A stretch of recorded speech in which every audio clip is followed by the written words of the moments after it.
Hello दोस्तों, कैसे हैं आप सभी। मैं आशा करता हूँ आप सब ठीक होंगे। अगर आप भूत प्रेत से जुड़ी डरावनी कहानियाँ सुनना व देखना पसंद करते हैं तो आप इस चैनल को सब्सक्राइब कर लें और साथ ही बेल आइकन प्रेस कर लें। मैं आप सभी के लिए ऐसी ही रोमांचक और रहस्यमय डरावनी कहानियाँ लाता रहूँगा।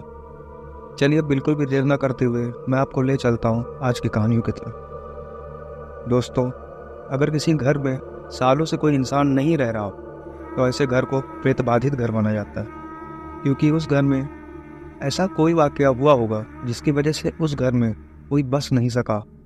आज मैं आपको ऐसे ही विश्व के मशहूर प्रेत बाधित घरों में से एक घर से रूबरू करवाता हूँ, जहाँ किसी भी इंसान के जाने की हिम्मत नहीं होती और जिस घर में आत्माओं ने अपना कब्जा कर रखा होता है।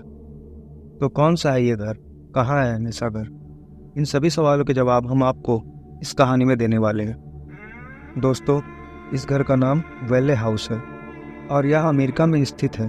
ऐसा माना जाता है कि इस घर को थॉमस वेले ने 1875 में बनवाया था और अपनी पत्नी और 3 बच्चों के साथ इस वीराने में रहने के लिए आ गया था। इस घर में आने के कुछ समय बाद ही उसके छोटे बेटे की बुखार की वजह से मौत हो गई। कुछ दिनों बाद थॉमस वेले के घर 2 लड़कियों का जन्म हुआ और फिर कुछ ही दिनों में उसकी पत्नी की भी बीमारी के कारण मौत हो गई।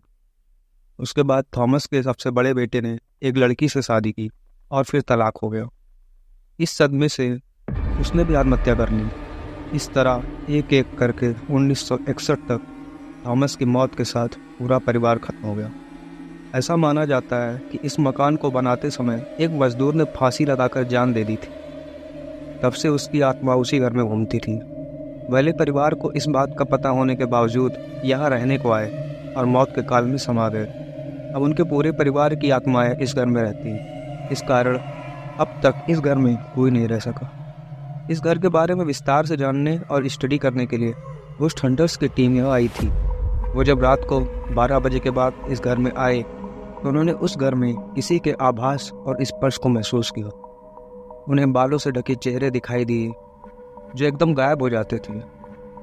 शीशे पर एकदम ताज़ा खून के धब्बे दिखाई दिए और भी ऐसे कई तथ्य थे जिनसे इस घर को प्रेत बाधित मानना पड़ा। अमेरिकन सरकार ने इस घर को म्यूजियम में बदल दिया और यहाँ आने वाले लोगों को रूहों की मौजूदगी का एहसास करवाया। तो मित्रों, इसी तरह ऐसे कई घर आपको पूरे विश्व में मिल जाएंगे जो आज भी सालों से बंद पड़े और उनके पीछे छुपी हुई है कहानी। तो दोस्तों, आपको कोई ऐसी प्रेत बाधित घर की कहानी पता हो तो हमें कमेंट के जरिए ज़रूर बताएं। तो दोस्तों, ये थी हमारी पहली कहानी। चलिए अब मैं आपको ले चलता हूँ हमारी आज की दूसरी कहानी की तरफ। आज हम आपको ऐसे टापू के बारे में बताने जा रहे हैं जो अपने विशेष आकर्षण के कारण पूरे विश्व में मशहूर है। यह टापू मैक्सिको में स्थित है, जहाँ पेड़ पर लटकी अजीबोगरीब शक्लों वाली गुड़ियों को देखकर आपके पाँव तले जमीन खिसक जाएगी। यह टापू आपको किसी हॉरर फिल्म के लिए तैयार किया हुआ सेट जैसा लगेगा, लेकिन इस टापू के पीछे एक गहरी सच्चाई है। क्या है इस टापू की हकीकत और गुड़ियों के राज, आइए विस्तार से जान। दोस्तों, अमेरिका के मैक्सिको सिटी से 17 किलोमीटर दक्षिण में एक छोटा सा टापू है जिसे ला इस्ला द ला मुनिकस कहा जाता है। लेकिन गुड़ियों के वाकये के बारे में सुनकर लोग इसे केवल द लैंड ऑफ डॉल्स के नाम से ही जानते हैं। इस टापू पर अनेकों टूटी फूटी और डरावनी गुड़ियाएं आपको पेड़ों पर टंगी मिलेंगी। 1990 में जब लोगों की नज़र में ये टापू आया तो मैक्सिको सरकार ने इस जगह की मरम्मत कराना शुरू कर दिया और पर्यटन स्थल के रूप में विकसित किया। लेकिन आप लोगों के मन में अभी भी यही संदेह चल रहा होगा, इस वीरान टापू पर इतनी गुड़िया और वो भी पेड़ पर लटकी हुई कैसे मिली? इस रास्ते के पीछे भी एक कहानी है। दोस्तों, दरअसल आज से कई साल पहले जूलियन नाम का व्यक्ति शहर से दूर एकांत जीवन बिताने के लिए इस टापू पर आया था। उस शख्स के रहने के कुछ दिनों के बाद ही जॉक्सी मिलाको कैनाल्स में डूबकर एक लड़की की मौत हो जाती जो वहां परिवार के साथ घूमने आई थी।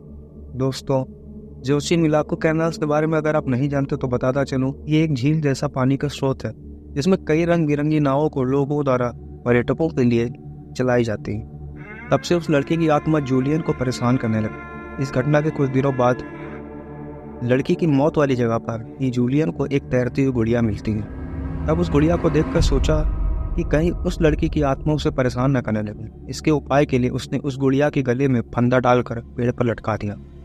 उसका विश्वास था कि ऐसा करने से बुरी आत्मा उसके करीब नहीं आ पाएगी। धीरे धीरे अब कई गुड़ियाएं तैरती हुई इस टापू पर आने लगी, तो वो उन सबको जमा करके पेड़ पर लटकाता गया और ये संख्या धीरे धीरे बढ़ती गई। जूलियन की मौत भी 2001 में उसी जगह जहाँ गुड़ियाएं मिलती थी वहीं पर रहस्यमयी तरीके से हुई। अब ये टापू एक पर्यटन स्थल के रूप में विकसित हो गया है, जहाँ सैकड़ों लोग यहाँ पेड़ पर लटकी डरावनी गुड़ियों को देखने के लिए आते हैं। रात में ये टापू वीराना पड़ा रहता है, फिर रात को यहाँ केवल गुड़ियों का राज होता है। दोस्तों, ये थी हमारी आज की कहानियाँ। और हाँ दोस्तों, अगर आप ये चाहते हैं कि मैं आपकी कहानियों को अपनी आवाज़ दूँ, तो आप मुझे इंस्टाग्राम और व्हाट्सएप पर मैसेज कर सकते हैं, जिसके लिंक्स आपको डिस्क्रिप्शन में मिल जाएंगे। तो मिलते हैं कुछ नई कहानियों के साथ, तब तक के लिए टेक केयर।